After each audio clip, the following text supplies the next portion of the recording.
Assalamualaikum warahmatullahi wabarakatuh. Welcome back to my channel.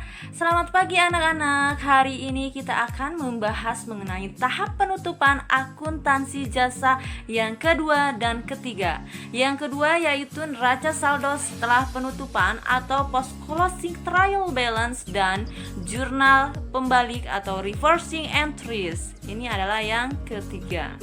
Nah, berhubung jurnal penutup sudah, berarti sekarang kedua dan ketiga.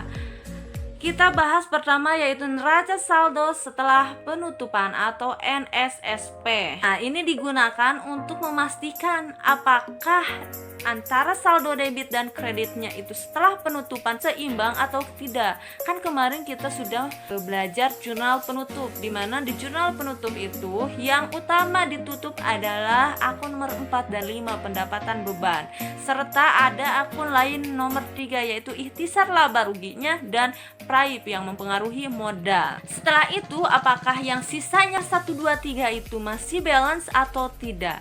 Nah, seperti yang Ibu jelaskan tadi, di neraca saldo setelah penutupan ini hanya akan ada akun real, yaitu akun nomor 1, 2, dan 3.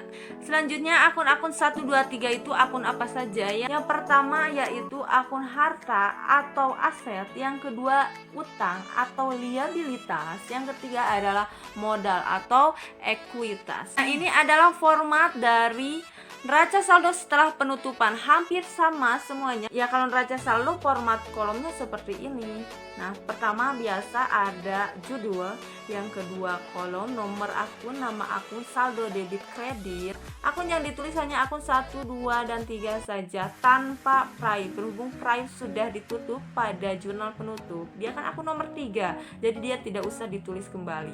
Harus bagaimana? Harus sama atau balance. Ayo kita belajar lagi. Kita bahas jurnal pembalik atau reversing entries. Nah, jurnal pembalik ini digunakan untuk apa? Untuk membalikan akun yang ada di jurnal penyesuaian. Apakah semuanya harus dibalikan? Tidak. Jadi tidak semua akun dibalikan. Dia hanya membalikan akun yang bersifat utang dan bersifat piutang. Untuk apa? Agar di awal periode tidak terjadi double entry atau pencatatan ganda. Nah, untuk jurnal pembalik dilakukan di awal tahun atau awal periode.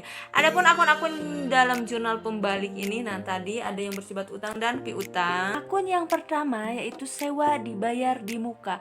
Artinya kita telah membayar sewa terlebih dahulu. Nah, dicatatnya sebagai apa? Dia dicatat sebagai beban pada neraca saldo. Berarti kalau sewa yaitu beban sewa. Nah, ketika di neraca saldo beban sewa namun harus ada yang disesuaikan, maka yang dicari adalah berapa hartanya. Nah, hartanya itu yang setelah Desember, awal Januari yang baru. Di dalam AJP-nya yaitu sewa dibayar di muka dan beban sewa. Maka jurnal pembaliknya yaitu sebagai berikut. Tinggal dibalikan, ketika di sininya sewa dibayar di muka, beban sewa, maka beban sewa yang pertama dan sewa dibayar di muka. Jadi hampir sama sebenarnya dengan jurnal penutup, hanya saja tujuannya berbeda. Kalau di sini agar tidak terjadi pencatatan ganda, kalau di jurnal penutup digunakan untuk menutup akun-akun nominal agar tidak terbawa kembali ke periode berikutnya. Yang kedua, pendapatan diterima di muka. Artinya kita sudah mendapatkan pendapatan namun kita belum melakukan jasanya. Artinya kita mempunyai utang jasa. Nah, dia yang dicatat sebagai pendapatan di neraca saldonya. Kenapa dia menjadi masalah dan harus disesuaikan? Karena ada data penyesuaiannya.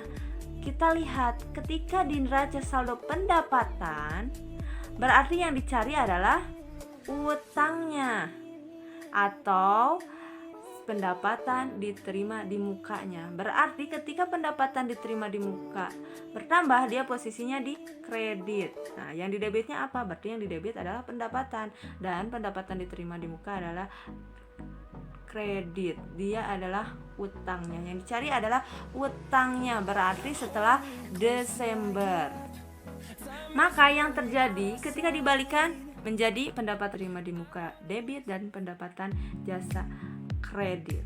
Akun berikutnya yaitu beban yang masih harus dibayar. Artinya kita punya utang kepada orang lain.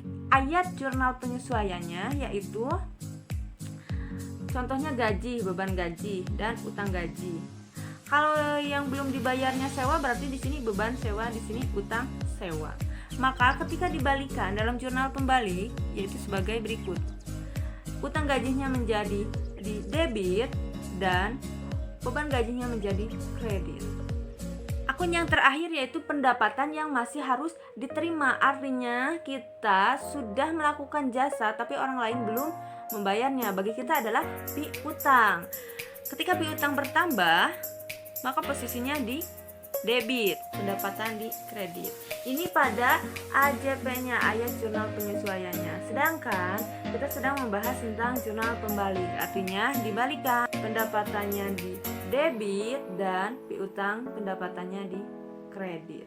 Untuk hari ini Ibu cukupkan sekian. Nah, kunci keberhasilanmu apa? Yaitu berasal dari tekadmu sendiri. Kalau kalian ingin bisa, pasti kalian terus-terus belajar meskipun susah. Namanya susah ketika sudah belajar, insya Allah akan mudah. Tapi ketika kalian sudah lihatnya mumet, haroream, asa teu bisanya, pasti asa-asa moal bisa engkena. Jadi silahkan kalian semangat belajar. Oke, thank you. Wassalamualaikum warahmatullahi wabarakatuh.